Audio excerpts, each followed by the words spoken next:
O título dessa aula é Independência Emocional ou Morte em Vida.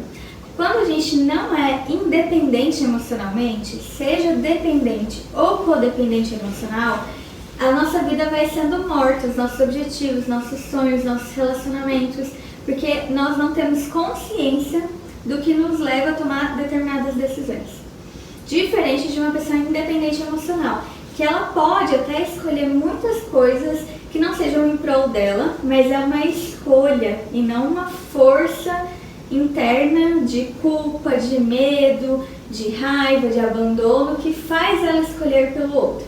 Então, o fato de nos tornarmos independentes emocionais não significa que a gente vai ser menos caridoso, que vamos nos tornar pessoas egoístas, nada disso. Significa que nós vamos poder decidir quando fazer o bem e por decidir também nós vamos cobrar menos dos outros e esperar menos dos outros. E o contrário também. A gente não vai se sentir pressionado a fazer algo porque alguém nos fez algo ou porque existe alguma dívida, alguma pressão interna para tomar aquela decisão. Então, o primeiro tópico que eu trouxe para a gente trabalhar é por que identificar a dependência emocional? Bom, a dependência emocional, ela realmente se expressa nos relacionamentos. Mas os nossos relacionamentos, eles fazem parte de tudo que a gente tem na vida. Então a gente se relaciona para trabalhar, a gente se relaciona desde que a gente nasceu, com a família que a gente veio, com a casa que a gente morou, com os coleguinhas da escola, agora na vida adulta é trabalho, é amigo, é relacionamento amoroso. Então se a gente não se relaciona bem, o nosso senso de qualidade de vida, de alegria, fica muito deturpado, porque as relações elas vão consumindo essa vitalidade. Então você entender se você é dependente, é codependente, em que momento da vida você está, é muito importante.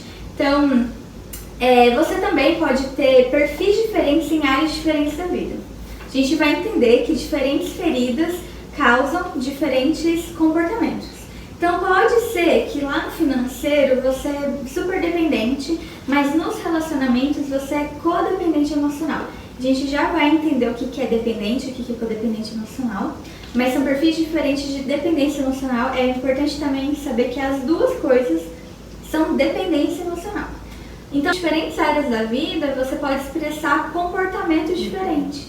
Não necessariamente você é codependente em tudo ou dependente em tudo, né? E também podem ter áreas da vida que você está super bem, que você está saudável e está fluindo bem, e talvez tenham pequenos ajustes para fazer.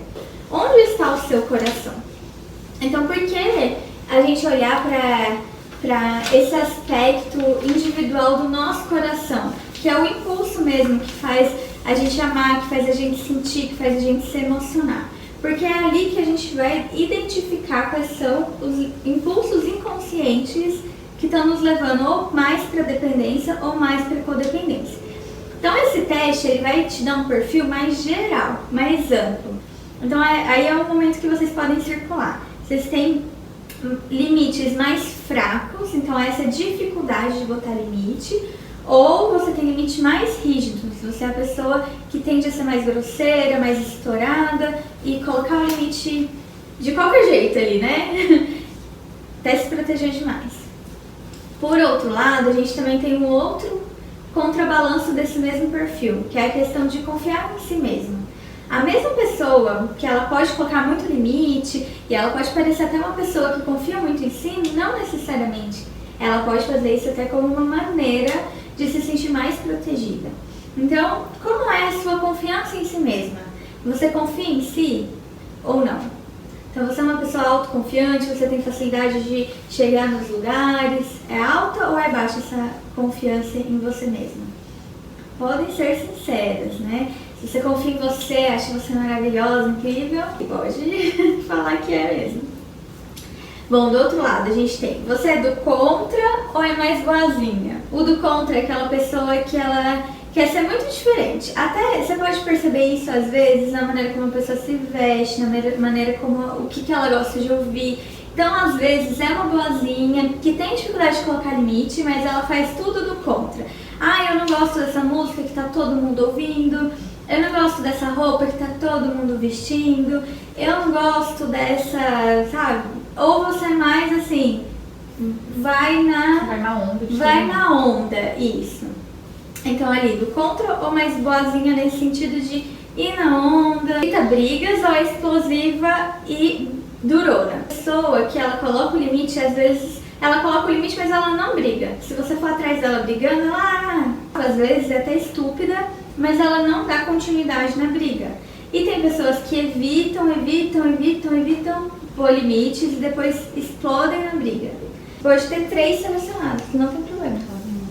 Em todos você pode selecionar quanto você quiser, tá? Todas as características aí podem se encontrar. Você teve a sensação ao longo da sua vida de estar lutando sozinha? Então, falta de amparo às vezes familiar. E isso pode ser uma sensação desde a infância, mas pode ter nascido em outro momento da vida. É importante você olhar como você age hoje. Então, hoje, você sente que você luta sozinha, sabe? Você carrega peso sozinha? Pode ser que não. Geralmente, essa é uma das que, se você tem dúvida, provavelmente não. Porque quem luta sozinho, sabe que luta sozinho. Aquela pessoa que eu tenho que fazer tudo sozinho, eu tenho que dar conta, eu não posso contar com ninguém. Se der errado, eu nem sei como é que eu conto pro meu marido, como é que eu conto pra minha mãe. A pessoa, ela nem consegue verbalizar e pedir ajuda, de tão forte que é a sensação de lutar sozinha. Por outro lado, a gente tem o contrário também, que é a pessoa que falta autonomia, ou faltou ao longo da vida autonomia, né? Então, a mãe escolheu a roupa, a mãe cuidou muito, a mãe também não deixou, talvez, desenvolver essa autonomia. Então, a gente tem esses 2 padrões. Talvez em uma área da vida uma coisa e outra área foi outra. Aqui a gente vai fazer um perfil mais geral. Agora a gente vai trabalhar medos, né? Medo de depender. Então, assim, aquele medo de precisar de alguém, aquele medo de ter alguém para te ajudar, aquele medo mesmo, sabe? E aí, às vezes a mulher, geralmente, né, está nessa situação de depender, e aí ela começa a viver uma vida de servidão para não demonstrar que ela está dependendo.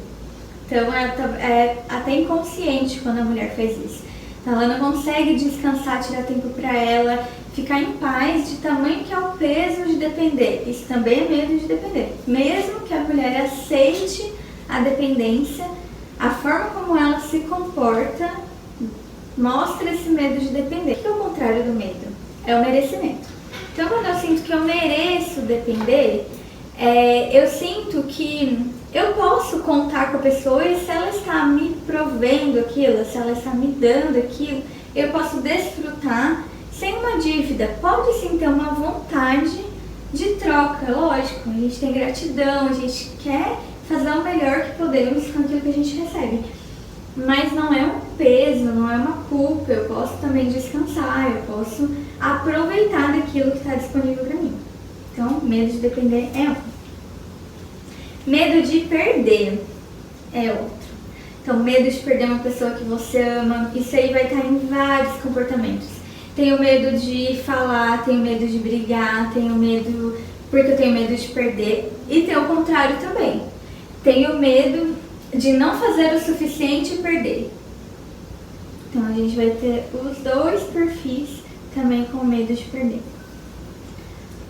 Medo de ser machucada. Às vezes isso acontece até entre amigas. Tem medo de se entregar muito numa relação, medo de ser muito amiga, de ser muito parceira, ou de ser uma boa esposa.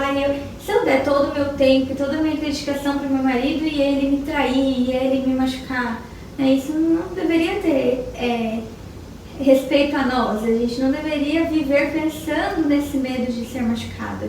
Tudo pode acontecer o tempo todo, tudo bem. Mas a gente não deveria viver em função desse medo, né? Então a gente precisa olhar para esse medo de ser machucado. E um que é bem comum é o medo de desagradar. O medo de desagradar, ele também ele pode estar relacionado com o medo de perder, por isso que todos aqui podem ser selecionados juntos, né? Mas o medo de desagradar, ele tem essa questão da pessoa tentar ser uma unanimidade. Então, em todas as pessoas, em todas as políticas, em todas as visões de mundo que existem, todo mundo tem que me amar. E não vai ser possível, né? De vez em quando a gente vai desagradar, tá tudo bem. Mas e aí, como que é essa aceitação em desagradar? Excesso de comparações. Quem aqui, né, na era do Instagram não se compara? A gente se compara demais mesmo, né? Olha pro outro, olha pro Instagram, olha pro... Enfim, em tantos setores isso também pode acontecer. Beleza, filhos, marido, trabalho, né? Então será que você se compara demais? Ao longo da sua vida, você sente que você foi muito cuidada? Teve excesso de cuidado? Ou você foi a pessoa que cuidou dos irmãos ou até mesmo da família? Por que nesse ponto a gente tem cuidou dos irmãos e cuidou da família? Porque não necessariamente você cuidou dos irmãos, mas às vezes tinha uma mãe que ela tinha algum problema, uma doença, ou um pai alcoólatra, ou os pais brigavam muito e você sentia essa responsabilidade desde nova de fazer algo pela família. Então, às vezes até o fato da mulher tentar não dar trabalho era uma forma de cuidar dessa família. Então ali já tem trabalho demais, eu não posso dar trabalho. Então isso é uma forma de cuidar também, né? Inconsciente, mas é. Então pode ser que você se identifique com isso. Ou foi ao contrário, né? Você foi bastante cuidada, recebeu bastante elogio, bastante reforço positivo. Como que era? Ao longo da sua vida. Você recebeu bastante elogio?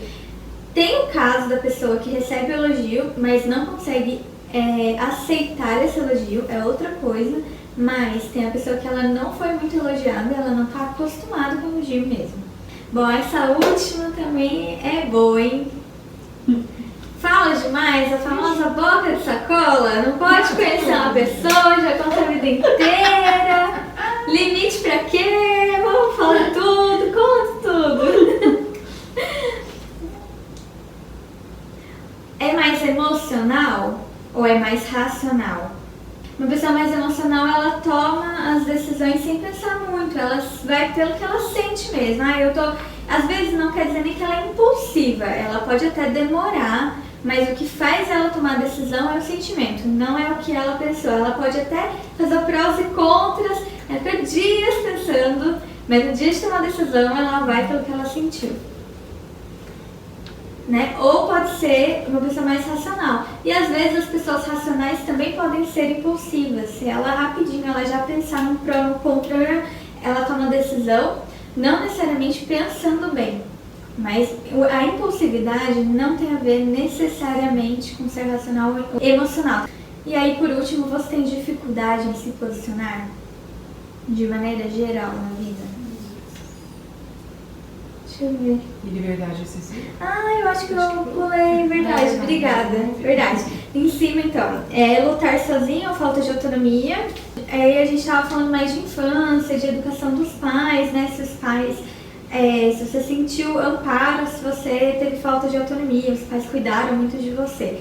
E aí, dentro desse contexto, você teve liberdade excessiva dos pais, te deixaram fazer tudo que você queria, ou foi intromissão excessiva? Então, assim, se ela começava a namorar, já ia atrás, falava com fulano, ou ia no seu trabalho, enfim, se intrometeram muito na sua vida, até não deixando você tomar decisões. Como é que foi esse contexto para você? O lado esquerdo é codependente. O lado direito é o perfil dependente emocional. Então vamos explicar o que é o codependente e o que é o dependente emocional. Dependente é a pessoa que ela gosta de ser vista, ela gosta de ser amada, ela tem uma necessidade do outro. O codependente, ele também tem uma necessidade do outro, mas é um pouquinho diferente. Ele tem a necessidade que o outro precise dele. Ela tem a necessidade de ser necessária. Só que isso também é dependência emocional. Né? Então, muitas vezes a codependente emocional não acha que é dependente emocional, mas ela é sim. A ideia desse perfil mais simples é realmente que você tenha uma visão mais abrangente, um gatilho mais rápido de correção dessas questões. Tem muito crescimento no encontro entre dependentes e codependentes que querem melhorar. Então, na relação, isso acontece como uma dança, isso é quase um imã. Sabe aquela coisa que a gente fala assim? Amor à primeira vista, nossa, aquela paixão, aquele fogo louco, geralmente é um dependente se relacionando com um codependente. Por quê? Porque um traz pro outro tudo que ele não é capaz de sentir sozinho, entende? Então, se você é codependente, você quer muito ser necessária e tem uma pessoa para quem você é necessária, porque aquela pessoa ela precisa do seu elogio, ela precisa do seu amor, ela precisa do seu carinho, meu Deus do céu! Fogos de artifícios dentro do coração, sabe? E então essa paixão louca, devastadora, que a gente às vezes chama de amor e não é, né? E conforme o tempo vai passando, vai sufocando, porque não dá para um ser sempre necessário e não dá para o outro sempre ajudar e doar. Então é nesse momento que precisa haver um crescimento individual na relação para as coisas andarem. Mas Pam, meu marido não quer fazer terapia, mentoria, não quer fazer nada da vida dele, e daí? Faz você, porque olha o que eu tô falando, é uma dança. Se você muda os passos dessa dança, você muda a dança também. Não tem como. Ou ele vai andar junto com você, ou ele vai se distanciar, né? E se vocês se amam, aí é até uma ótima forma de validar o amor verdadeiro, que não é essa paixão, que é esse amor de decisões, é o amor de crescer junto, é o amor de andar junto. Você vai acabar trazendo ele para um perfil mais saudável. Então, esse é o caminho mesmo. A gente ir se trabalhando, se resolvendo para poder mudar as nossas relações. Mas, Pam, quem coloca nessa relação de dependência e tal não é o meu marido, é a minha mãe, que já é uma senhorinha e ela não vai mudar. Não tem problema. Você mudando, você vai dar um novo tom para aquela relação, mesmo que ela não mude. Então a relação ela vai se estruturar de uma maneira diferente. Mesmo que a minha mãe não mude, meu irmão não mude, enfim, não interessa quem vocês vão falar que vai mudar. O filho talvez não vá mudar mesmo, mas você vai trazer um novo tom para essa relação. E naturalmente um tom mais saudável, né? Então agora a gente vai ver a dependência, como ela se expressa nas diversas áreas da vida. O grande objetivo dessa mentoria é sermos inteiras. Chama mentoria inteira. Então não tem como a gente falar só em um aspecto. Geralmente dependência emocional a gente fala muito do aspecto do relacionamento amoroso, mas às vezes nem é esse o seu problema. Às vezes o que está pegando mais é a maneira como você lida com o dinheiro, como você lida com a sua saúde, como você lida com outros relacionamentos, família, filhos. Então, por isso que eu trouxe diversas áreas da vida, para você poder identificar onde que está mais machucadinho aí dentro, para a gente poder resolver. A partir de amanhã, eu vou mandar 21 áudios sobre essas habilidades que a gente precisa desenvolver. Pílulas diárias desses antídotos por 21 dias, aqui de disciplina, temperança, autorresponsabilidade, justiça. Vão ser áudios curtos, com reflexões curtas, mas todos vão ter alguma provocação para você executar naquele dia.